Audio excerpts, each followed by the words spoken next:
এই যে আমরা আজ প্রথম রোজার ইফতারিটা শেষ করলাম, আর এগুলো খেতে এত মজা ছিল।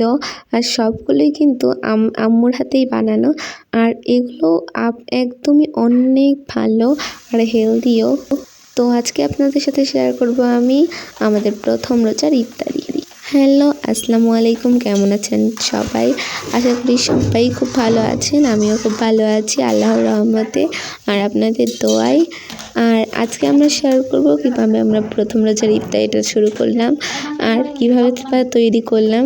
তো ফার্স্টেই আমরা একটা বুন্দে বানানোর জন্য একটা কড়াই নিয়ে নিয়েছি, আর তার ভিতর শিরা রেডি করে নিচ্ছি।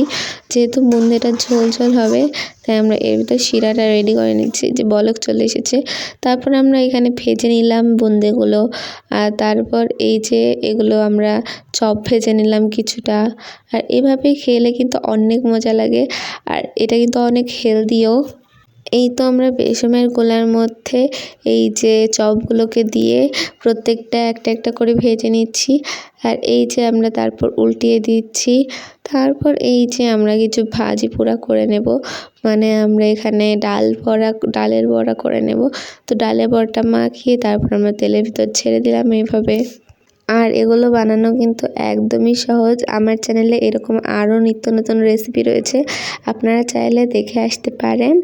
আর এই যে আমাদের ডালের বড়াটা রেডি হয়ে গেছে। তো এখন আমরা এটাকে তুলে নেব একটা ছাঁকনির সাহায্যে। আমরা ফার্স্টেই ছেঁকে নিলাম, তারপর ছাঁকনিটার সাহায্যে আমরা ওর ভিতর যা যা ছিল সবগুলো ছেঁকে নিলাম। এরপর আমরা আরেকটা বড়া তৈরি করে নিচ্ছি। এখানে পুঁই শাক দিয়ে পেঁয়াজি তৈরি করা হয়েছে। আর এইটা কিন্তু একদম আপনাদের শরীরের জন্য অনেক ভালো, অনেক হেলদি, পাশাপাশি বাড়ি বানানো। আর এভাবে আপনারা বাড়িয়ে একবার হলেও বানিয়ে দেখবেন, এটা খেতে অনেক মজা লাগে। তো তারপরে আমাদের এই যে ভাজা শেষ হয়ে গেল।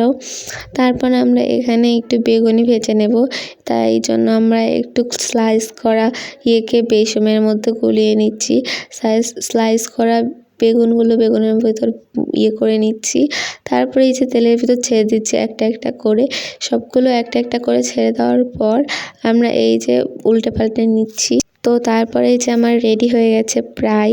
তারপর এই যে আমি ভালো মতো উল্টে পাল্টে নেওয়ার পর এগুলোকে এখন তুলে নেব, যেহেতু লাল লাল হয়ে যাচ্ছে। আর অতিরিক্ত লাল করব না, কারণ অতিরিক্ত লাল করলে খেতেও ভালো লাগবে না। আর কালকে ইফতারিটা আমার কাছে অনেক পছন্দ হয়েছে, এত কিছু ইফতারিতে। আর এগুলো খেতেও অনেক মজা। আর আমাদের ভিডিওটা কেমন লেগেছে অবশ্যই জানাবেন। ভালো লাগলে like, comment, share and subscribe করে দেবেন। আপনাদের একটা সাবস্ক্রাইব আমাদেরকে আরও বেশি অনুপ্রাণিত করে নতুন নতুন ভিডিও বানানোর জন্য। তো তারপর এই যে আমাদের তৈরি হয়ে গেছে এখানে এই যে শিরার মধ্যে দিয়ে, তারপর রেডি হয়ে গেছে। আর এটা খেতেও অনেক মজা। তো প্রত্যেকটা আমরা বেড়ে নিয়েছি। এই যে আমাদের ইফতারি।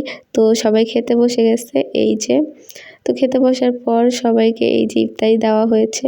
তো আমরা এখানে ইফতারি নিয়ে এখানে খেতে শুরু করে দিয়েছি। তো আমাদের আজকের ভিডিও এই পর্যন্তই। টাটা, বাই বাই, আল্লাহ হাফেজ।